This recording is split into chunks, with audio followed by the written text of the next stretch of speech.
देश में न हिंदू खतरे में है, न मुसलमान, न सिख, न ईसाई, न जैन, न बौद्ध, न ब्राह्मण, न क्षत्रिय, न वैश्य, न शूद्र, न दलित, न आदिवासी, वनवासी, न SC ST। देश में खतरे में है देश का बचपन, देश की जवानी, देश का वर्तमान और देश का भविष्य, देश की प्रकृति, देश की संस्कृति और सभ्यता, देश की अखंडता और संप्रभुता। इसलिए मैं इस समय सबसे बड़ा कोई देश का मुद्दा मानता हूं तो ये कि देश का बचपन कैसे बचे। कुछ लोग देश का बचपन का इस्तेमाल कर रहे हैं आंदोलन में।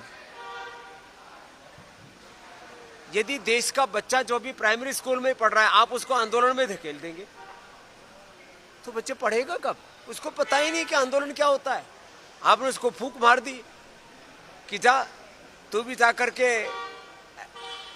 थाने का घेराव कर ले, तू भी सड़क पे उतर जा, तू भी ADM और DM का घेराव कर ले। छोटे बच्चों को आंदोलनों में नहीं धकेलना चाहिए, पूरी दुनिया में कहीं नहीं होता। आंदोलन ये अभिभावकों का उत्तरदायित्व है बच्चों के लिए, और जब बच्चे जब एडल्ट हो जाते हैं तब उनको अपने अधिकारों के लिए संघर्ष करना चाहिए और अपने कर्तव्यों के पालन के लिए भी प्रतिबद्धता उनके अंदर बढ़नी चाहिए। देश में अराजक आंदोलन तो नहीं, हाँ देश में संविधान की लोकतंत्र की रक्षा के लिए संवैधानिक, लोकतांत्रिक, नैतिक, आध्यात्मिक, मानवीय मूल्यों पर आधारित आंदोलन होने चाहिए। मैं इसका समर्थक हूं।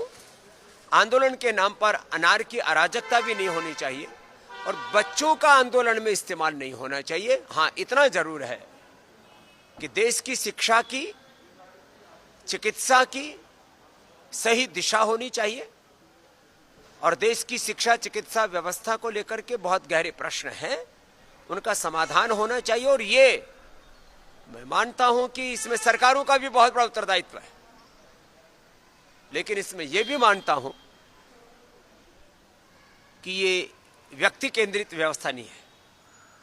किसी एक पक्ष या प्रतिपक्ष के, किसी एक व्यक्ति के सामर्थ्य की बात नहीं है कि वो पूरे देश की व्यवस्था बदल सके।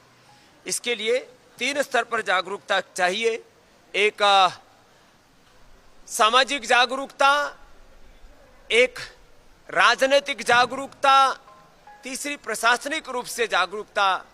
जो लोग बड़े उत्तरदायित्वों में हैं उन सबको सामूहिक रूप से समझना होगा कि देश के सामने जितने भी बड़े प्रश्न हैं, बच्चों को लेकर के, युवाओं को लेकर के, नौकरियों को लेकर के, देश के भविष्य को लेकर के, प्रकृति पर्यावरण को लेकर के, सभी दिशाओं से देश को उन्नत बनाने के लिए सभी लोगों को पुरुषार्थ करना पड़ेगा।